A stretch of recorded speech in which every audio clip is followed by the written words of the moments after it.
So it really is true that vulnerability breeds more vulnerability for us to connect, but it came out of this inspiration to share that because it is so many people's stories wrapped into one of like, hey, I feel like I lost my spark, or I feel like I am constantly using shame or guilt to motivate me, or I used to have motivation and I don't know who I am, or I've never lived a life for myself. And people have said those different things to me with a little bit of different language and very different circumstances. But regardless if it's a millionaire or a new graduate of college, like it's always the same question at the core. It's just the circumstances that make us feel like, well, it's only me who's ever been through this. And maybe someone else has been through this. Then yes, it's true that you're the only person who could ever live your life. A lot of my philosophy is helping people figure out who you uniquely are. What's your unique flavor? You don't need to be anyone else. But at the same time, the lived experiences and the concepts of removing those layers of fear, it's the same with everyone.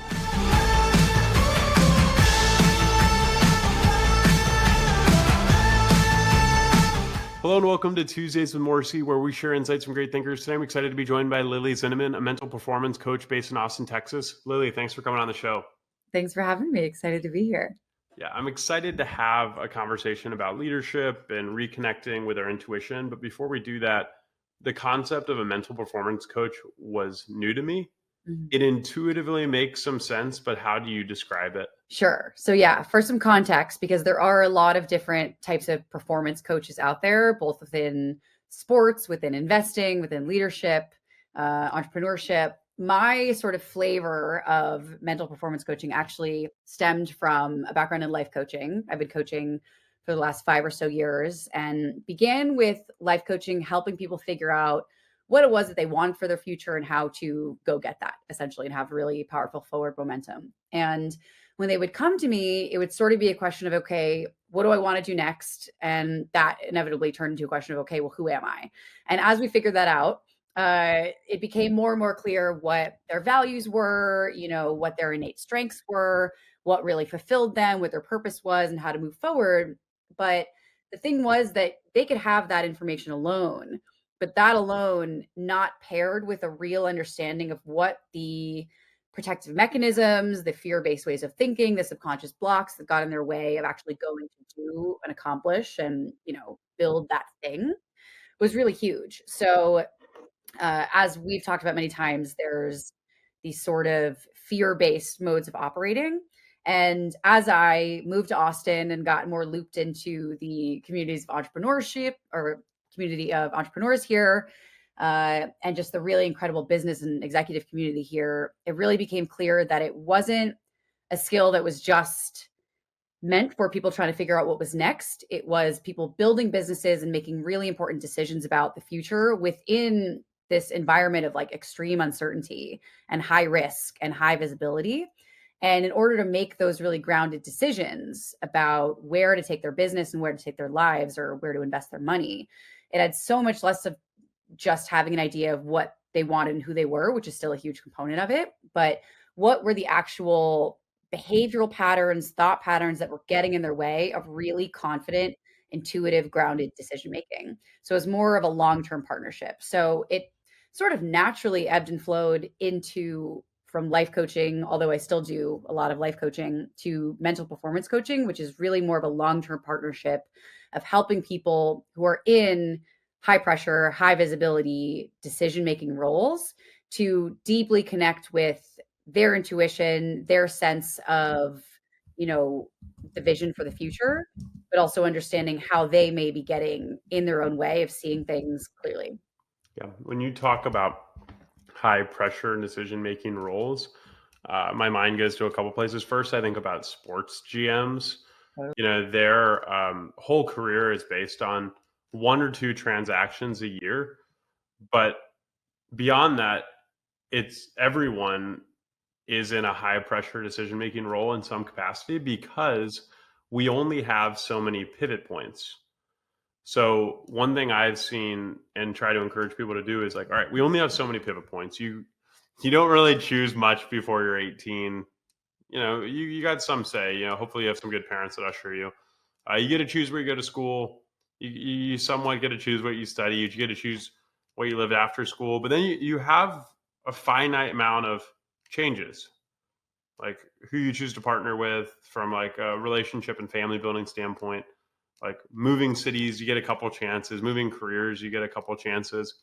And I think you mentioned fear-based decision making. I think too often people settle for marginal improvements as opposed to drastic changes. So when I think about these pivot points, I'm thinking, all right, like you only have so many of them. So like, why don't you strive for what you really want? I'm Yeah. curious what comes to mind and some of the things you see when Mm, coaches or clients you work with are at certain pivot points like that. totally. And I love that you brought up that it really is everyone is a decision maker in some sense, because people ask me, who is your clientele? Like, what's your demographic? And it has really ranged from founders to investors to executives to creatives, millennial, Gen Z, Gen X. There really is no one picture of that right person, because a decision maker who's a creative woman is building businesses and investing in herself in different way, in the same way that a leader of a rapid growth Series C company is, but it's just the context is a little bit different. And when you talk about those drastic changes and those pivot points, I think that what I really see, the the exact circumstances differ a lot, but what I really see is people coming and they find my work and they're sort of at a pivot point for sure, where they need to decide, like, what is the next thing.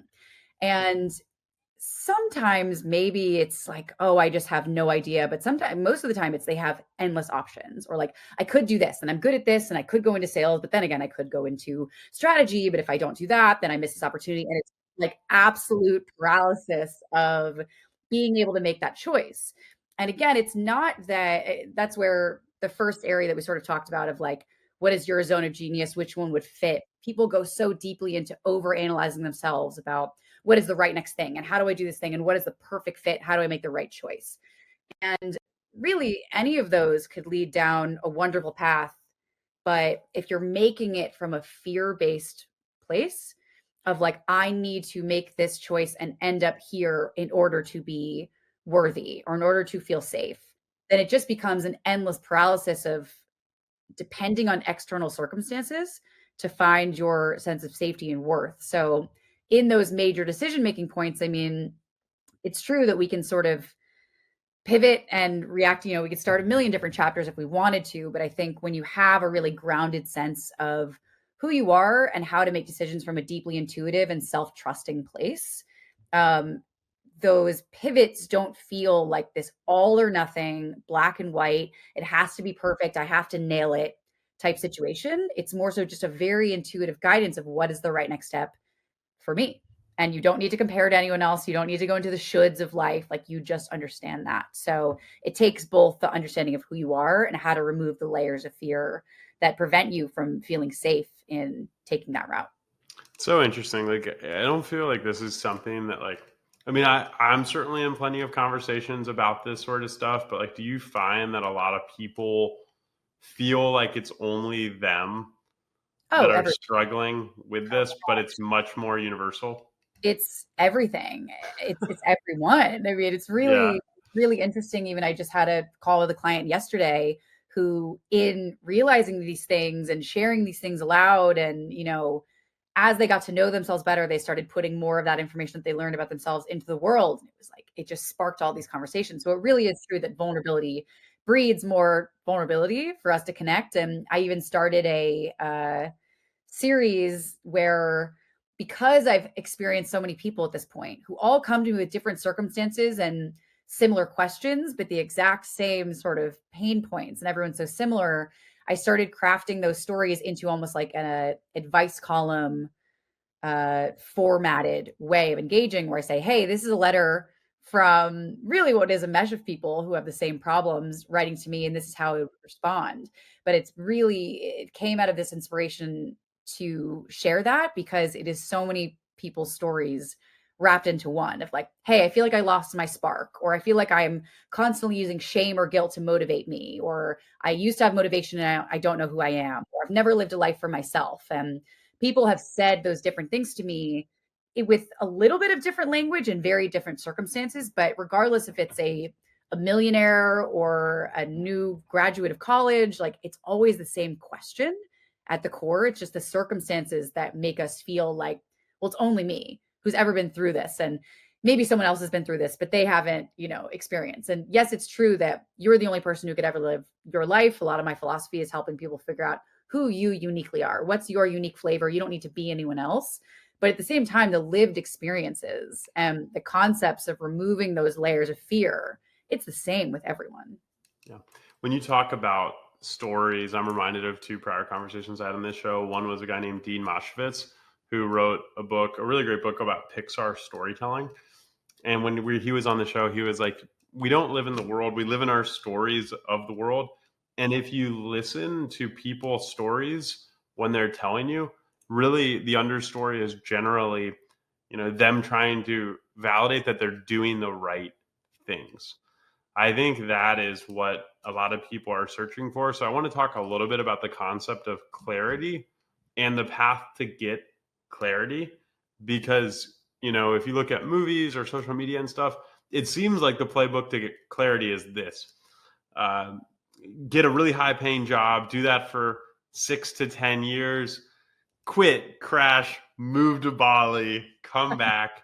So I'm curious to learn your thoughts about clarity and really how to get it, because I'm not sure some of this stuff is necessary.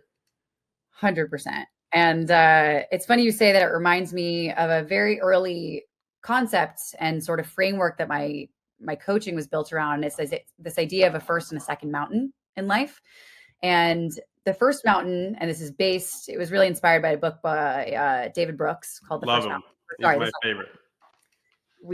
We've definitely discussed this before, but the book discusses a lot of how in the early chapters of our life, we build a life based on what we should do. We're put through a school system that teaches us how to get, a career that will, bring us a salary, and we get married and we have kids, or whatever that path is, that we get to the top of this mountain of like, okay, I've done everything. And this is why I've worked with a number of like exited founders where they've built the business and they have the money and now they're good. And it's sort of like you get to the top of that mountain and it's sort of like, all right, is this it? I did the thing, but I don't feel this big revelation of my purpose is checked off and I am self-actualized. And there's the 3 M's that I call them of what brings them down that first mountain into the valley in between. And it's either a moment, a mission, or a mess. A moment is a moment of clarity of, figuring something out and realizing, okay, there's something more. A mission might be something larger than yourself that you've always wanted to serve, or has been an experience that you've gone through in life that you really become passionate about and decide to, build a life around that. But typically it's a mess. That's the thing where life falls apart. We have death or divorce or layoffs or, identity crises that bring us into a place where we realize we know where we've been, but I don't know where I'm going. I clearly can accomplish things. I'm not incapable, I'm not lacking the intelligence to do these things, but I have no idea where to go next. And I think a large part of going through that struggle is first just seeing, number one, that this is a very typical process that people go through. There really is no shame in the fact, I've had my major, first and second mountain journeys that I'm still on, but a lot of it required everything to fall apart. And society really puts us in a position where we are taught and conditioned from a very early age to chase what it is that is the right thing to do. But if you're just chasing what an external right thing to do is, that's defined by this force of society or people that you compare yourselves to, whose stories you don't actually understand fully, you're going to end up at a point where you realize that the life that you're living is not really aligned with who you deeply are. So that's why so many people come and they go, I just need to figure out what's next. And I go, okay, who are you? And that's really the first work that we do, which is the zone of genius. Like, we can afford to really dive into that question in order to answer the next one, which is, what should I go do next? Because once you really understand who you are and you can remove the layers of fear that have been driving you, the intuition piece of intuitively understanding what really aligns with you is innate. That is just part, we are born with it.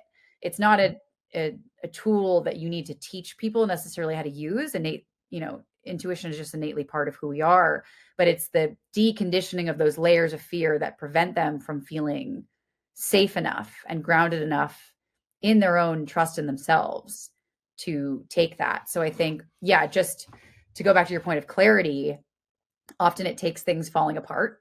I do think that if we started having these conversations earlier and earlier, potentially that wouldn't be the case. But society honestly sets us up to operate in that way. So letting go of the shame and understanding when you are at that pivot point of leaving the first mountain is crucial.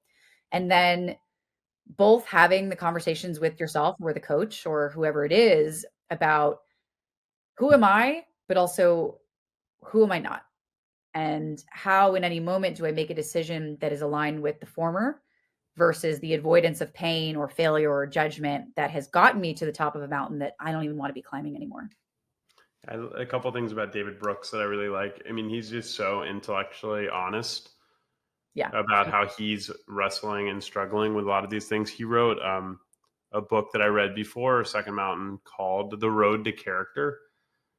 And in the Second Mountain, I'm pretty sure in the preface, he talks about his need to write the Second Mountain is because he no longer believes what he believed when he wrote The Road to Character, which was only a couple years apart. So I just think his work is really great.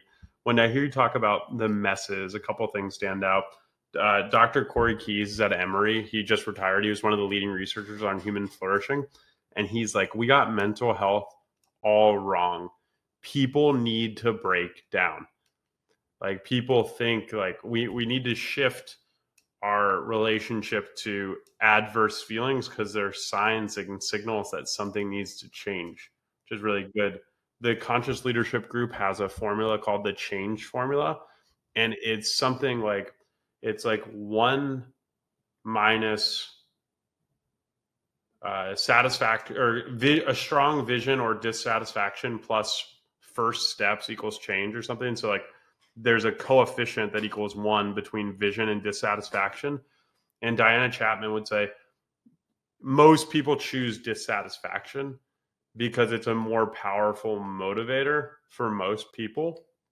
Um, I hear you talk about the breaking down process, like from looking at my own like experience, I think the limiting factors for me at least were emotional capacity and support. So, and I think that's why we're seeing such a big rise in the coaching industry, because I think the trust as a limiting factor. But like even like when I think about emotional capacity, I'm thinking about knowing what's going on within you and actually knowing where it's coming from. I think for a lot of people, they'll say, "Hey, I really don't like my job." But what they might be struggling with, probably if you go through the layers, they might have some, bad like stored emotions, stored shame, etc. That they wouldn't probably like any job because they haven't like really figured out how to like themselves. And then the support piece. One of my kind of pessimistic worldviews is like I just really fear the disintegration of social groups and ethnic groups and religious groups because I think it puts a lot of people on islands, especially in the remote work age.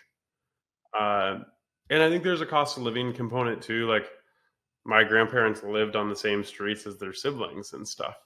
So I think like this isolation thing. Are you seeing like when I say emotional capacity and support as limiting factors for people, like does that resonate? What are you seeing?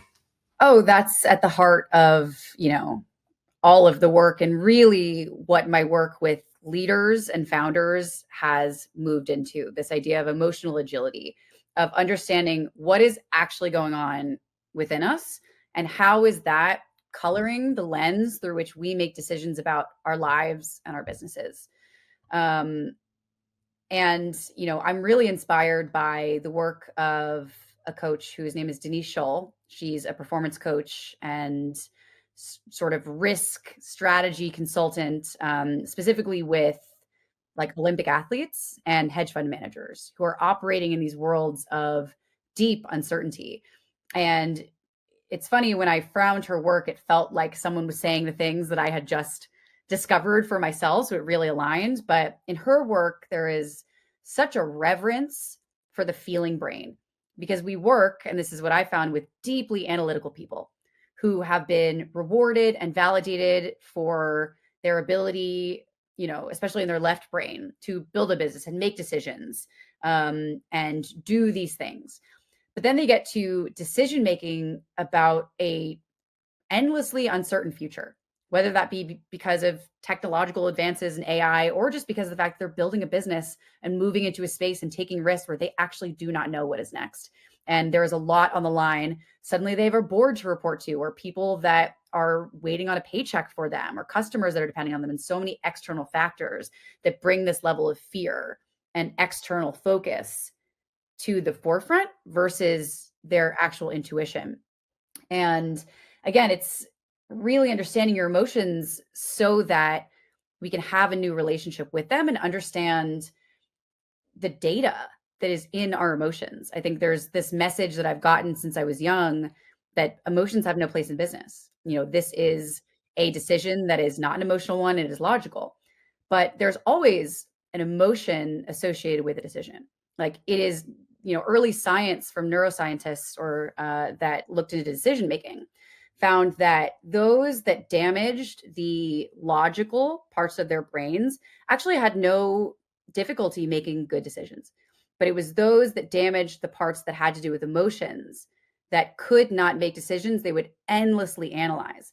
And it just goes to show that without the ability to understand our emotions, specifically adverse emotions, where we might say, oh, I'm confident or I'm deeply convicted in this decision. Okay, great, that's a feeling. In the same way that fear, anxiety, frustration, anger go in, but with those, especially in men, we really teach them to just not look at them and not avoid them. But our emotions that we do not acknowledge run our lives, and those are always deeply based in subconscious fears or beliefs that, until you just help leaders understand what is it that's actually driving them, they're going to be making fear-based decisions. And the last thing, the example that I always think of too, is think about how many return to office, initiatives are going on right now that came out of a period of deep uncertainty and discomfort, of I don't know what's going to happen next. So we're just going to make this decision, and we're going to bring no classes back in the fall, or we're going to bring the whole company go remote. But that actually wasn't necessarily a decision that they needed to make at the time, but it was a discomfort in the unknown that made people make that decision right away, or just trying to make a decision in an effort to control the future. Like thinking that, oh, if I make this decision, that's going to be, we can control what the outcome is because we deeply do not know. And just helping leaders understand, oh, okay, there's a fear right now in the discomfort, and acknowledging that and seeing how it's coloring the decision making. You'd be amazed at just seeing how quickly they can go, oh, okay, no, I actually know what I need to do now. Once they get the emotions that are sort of like in this hidden periphery out of the way, or at least make them conscious to go, oh, okay, I can acknowledge that. Great. Now I can move on to the actual logical decision making and feel a real sense of like grounded conviction. Yeah, can we talk a little bit about intuition and how we use intuition as a data point? Because when I think about the concept of intuition, it's like something comes in and it's telling me, and I know. And it kind of shuts off the need for more analysis. So when we're talking through this, I think about intuition, and then I think about the importance of action, because what can happen, at least for me, like analytical person, what you said about, especially for men, I know the first thing I learned about manhood, and I'm going to PG it a little bit, but it was don't be a pansy. Was basically the first thing. Don't be a wimp was like the first thing I learned about manhood. But so even for me, it's like, all right, like I might get an insight, but my analytical brain will take over. Mm. And if I don't take action, I might lose the benefit of that intuition that came in. 100%. I mean, it's just such a societal thing. And I had a lot of women in my life coaching early. And then, to my surprise, almost how many men started resonating with the messages of just emotional agility and awareness. And I think it speaks to the changes that we're seeing in society for men to be able to express these things and not be seen as being a pansy or like a baby or something like that, but really being a grounded leader, a conscious leader. When we think about intuition, again, like I mentioned earlier, it is an innate skill. We are born with it. And it is really, if you're in that place of analyzing what's the next thing, that is all, it's not intuition. Intuition is almost a feeling that drops in and the knowledge just comes with it. And it's just an awareness that comes with, there's not this over analysis needed, which is why it's like that gut feeling, that visceral knowledge, and it really lives in the subconscious mind. But what gets in the way of us actually accessing that is all of the conscious rumination that comes from fear and avoidance of pain. And when we find ourselves operating in what I call this disembodied operating system, where we are over analyzing and trying to figure out the right answer, and then we're stuck in our conscious mind and we start looking at external circumstances to dictate whether or not things are going right, then all of a sudden there's a sense of urgency of like, I need to figure it out. And then the fear gets kicked in, and then we overanalyze more. So then we start looking at the circumstances and we just bury that innate ability we have to truly know what we have a conviction in, where our mind and our body and our soul is telling us to go. It doesn't matter if that's a deep personal life choice or a business choice.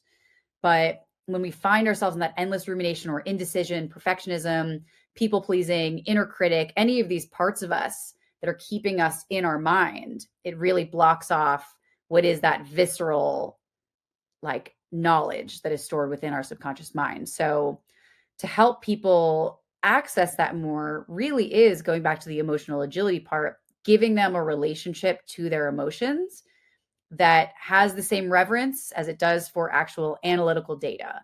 Like, I have such a passion for bringing that conversation into the business world, because it really is, what I'm seeing is that the leaders of the future will not just be those who can best analyze shifting external landscapes, but that of their own internal landscape, and truly know in any moment, what am I feeling and why am I feeling it? What is the behavior pattern that I'm stuck in? What emotion is that based in?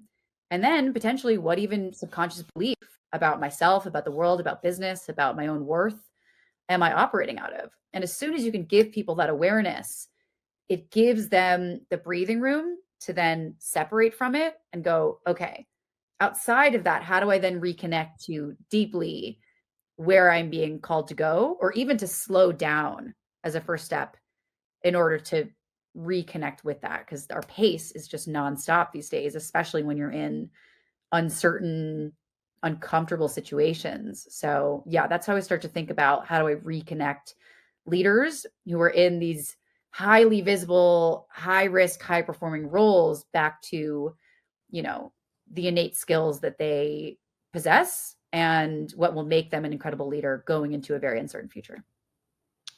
I want to talk a little bit about how you see it. Does seem like we're entering a more human future. Like everyone's like, it just seems like vulnerability and authenticity are like entering so many places. So I do want to talk a little bit about your thoughts on uh, those concepts, especially with emerging tech, which kind of would seem standing apart on the other side of that. But before we do that, when you're sharing about slowing down, I have a friend that was telling me the other day, he's like, I have a lot of trouble sleeping, and he's one of the most distracted friends I know. And what somebody said to me once was like, your brain has a certain, like, it needs to process things, and for a lot of people, some days, myself included, we are stimulated from the second we wake up to the second we go to bed, and as soon as our head hits the pillow, our brain's like, hold up, man, you can't go to sleep. Like, I got work to do. Like I got to process this thing, and it's really impacting us. And it's really hard to have those conversations with yourself of like, what is the most important thing I could be doing? Mm. Do I even like this? Yeah. You know, or is this something I'm going to tolerate for a higher vision? Forever. Yeah. And the best way that I've seen presence framed is by probably one of my favorite, I call him a thought leader, author, coach, named Peter Crone. And he says that presence is an incredible, noble, and essential thing because we are always living in the now. There, nothing else exists. But presence is hard for people to cultivate because they have a past that they haven't reconciled and a future that they projected onto. And our brain just neurologically operates in a predictive mechanism. We're always trying to find, for our survival, which is how we've survived until this point as a species, what is going to happen next? How do I take care of myself? Like, how do I stay safe? But we are no longer running from lions and tigers and bears. We are trying not to get fired or to build a business or to find a life partner. And we are constantly just trying to keep ourselves safe. But we have a past. Maybe early on, we learned, from our caregivers that we needed to be perfect in order to be loved and accepted, or we needed to keep ourselves safe in some way to not be judged or made fun of or bullied or whatever it is. I mean, regardless of the scale of trauma, whether it be big T trauma growing up around addiction or abuse, or, little T trauma, which is, it could be so many different things. I mean, to our child brain and body and emotions, everything is survival. So it's really, there's nothing to compare there. But when we operate from that place, our brain is trying to look at, how do I avoid the thing that would be most painful to me? Failure, rejection. Because as a kid, if we were rejected, from the pack or our caregivers, we actually would not survive. So yeah, thinking about how we reconnect to ourselves is really understanding, like, it starts with emotion. It goes into, what am I really feeling? What am I afraid of? Okay, what thought is that emotion based in?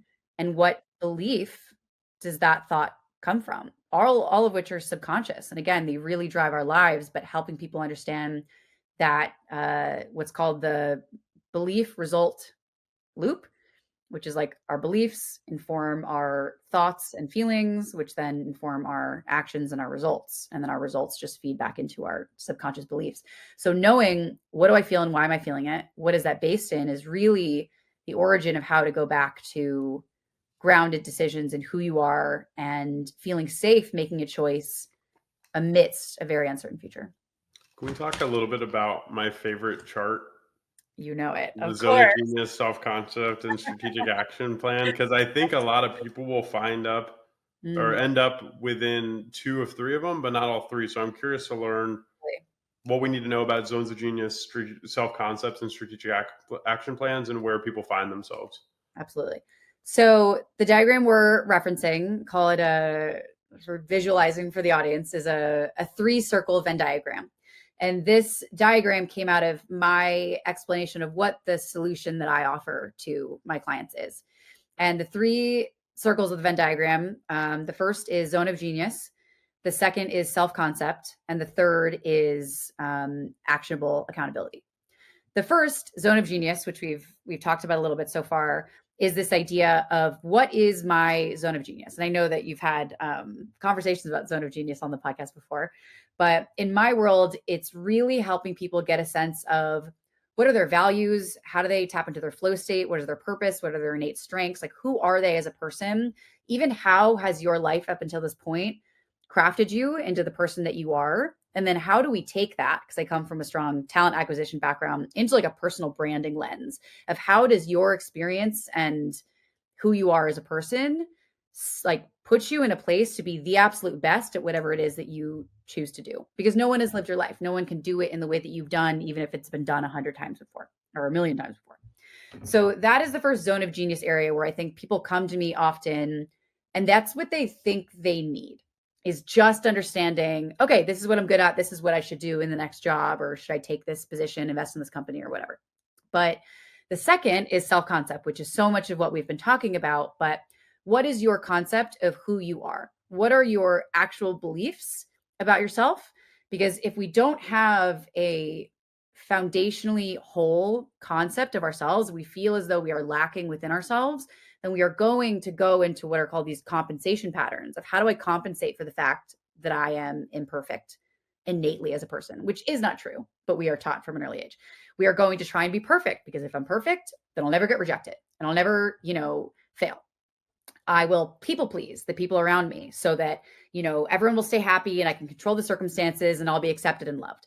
I will critique myself endlessly, because if I do, then I'll stay on top and I'll keep getting better. And we go into or like, I'll stay in indecision, because then I'll be safe from ever making the wrong choice. So it's you find like the symptoms of not having that whole self concept are the things that people also come to me for, which is like, how do I get out of indecision? How do I get out of these ways of operating behaviorally and in these thought patterns that are getting in my way?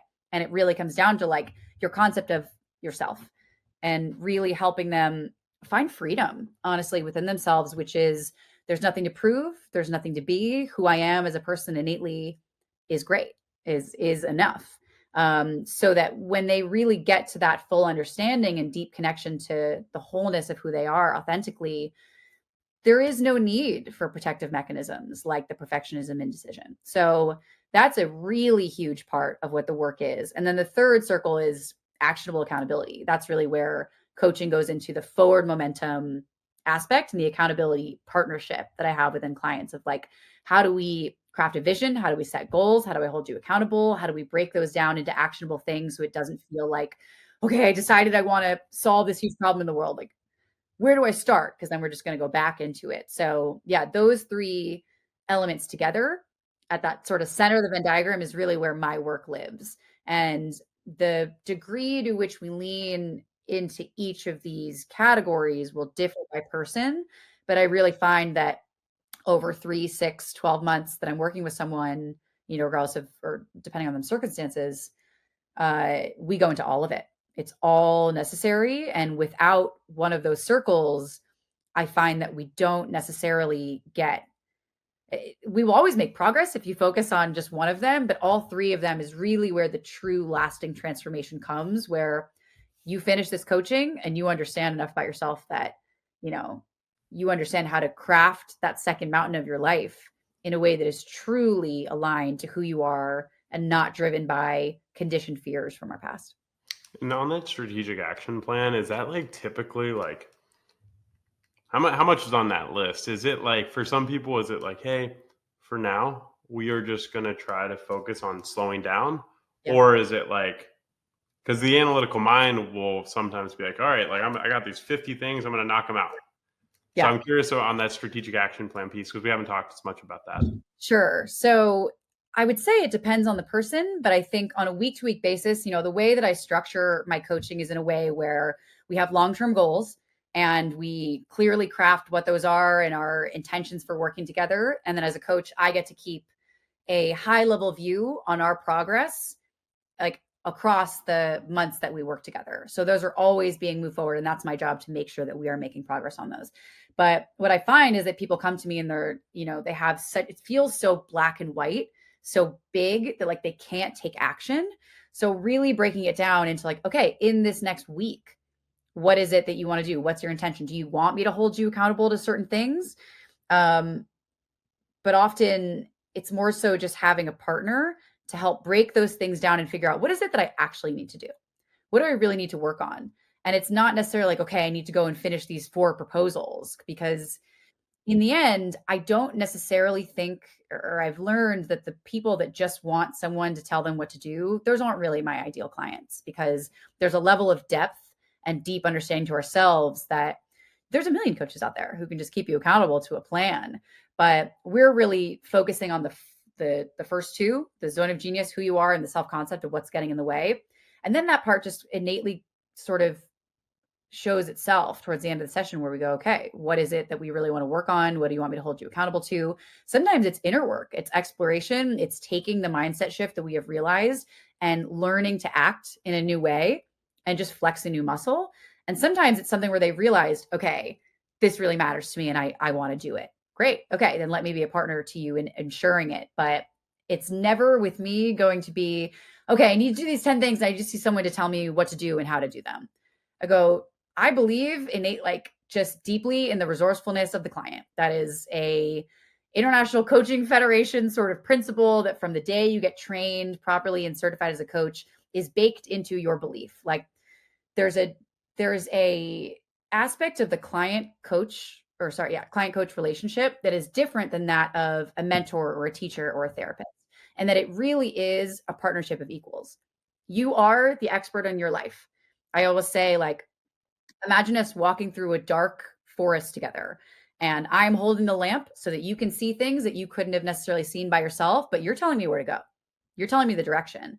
So that's why we really set these goals and intentions from the beginning, so I can make sure we're making progress. But on each week, it's like, what's present in the last week? Because how you spend your days is how you spend your life. So I want to understand what happened in the last week. We don't need to talk about 6 months from now, because I know how to make sure that those insights that you pull on each week pertain to the larger goal. So yeah, I would say the action plans, it really depends on what each person really needs and how much accountability they need, but it's not babysitting and it's not handholding. I think the clients that I work with, there's a qualifier of a certain amount of capacity within themselves where they're looking for a partner, not a savior, if that makes sense. It does. Jerry Colonna, who's a fairly well-known coach and author and the founder of a company called Reboot, really great guy. He was on the show, and one of the things he shared with me was the job of the coach is to help remind the customer that they're whole. 100%. There's nothing wrong with them. There's nothing been wrong with them. So like a lot of the job is just reminding them of that fact. And that's what it is. I mean, I think too, because I early in my coaching too, I would have people, and I've actually been this person. I've worked with coaches for, years and years. And there got to points where a lot of healing from complex trauma myself did lie more in the realm of therapy. And that's not to say that the coaches I worked with weren't capable of helping me move through that. But yeah, it was so much more of having clients that were in a place mentally and emotionally where they could handle forward momentum, because I've had really incredible therapists most of my life. And I really focused that time and have learned to use that time and that relationship of unpacking the whys of the past and really working to unburden the trauma that holds me back from moving forward. And in that self-concept work that I do with people, if we find, okay, this intense emotion is coming from this thought that comes from a deep belief about myself that is rooted in this thing, and it's something that is deeply focused in the past, has to do with childhood or an experience or a relationship, great. Now you have an amazing trailhead to go to therapy with to unpack, hey, here's something that really impacted me, and it's not allowing me to show up deeply present to the truth of who I am, which is whole and divine and, guided by that force, whether you call it intuition, by the universe, by God. It's preventing me from doing that. So I have a real reverence for the therapy world, and the coaching that I do is not unburdening the traumas, but if anything, helping people understand how the emotions and the behaviors that they're seeing day to day, the ways that they're getting in their own way, is linked back to a belief that if it needs to be unburdened, great, then you have the resources to do that. But you'd be amazed at even just how people seeing how their behaviors are linked to fear-based beliefs, just understanding that. Like the example I'll give you, I had a chief executive that I worked with who was a client of mine. He had built a business, a very successful business, and had been, one of the two co-founders. It went from a couple people in a room to now a large amount of people, where he had multiple direct reports. He had a board he's reporting to, a very high functioning one. He had people starting in his organization that he didn't know their names anymore. And it was just a completely different realm. And he came to me and sort of said, I just need to learn how to manage to my strengths because I'm super overwhelmed.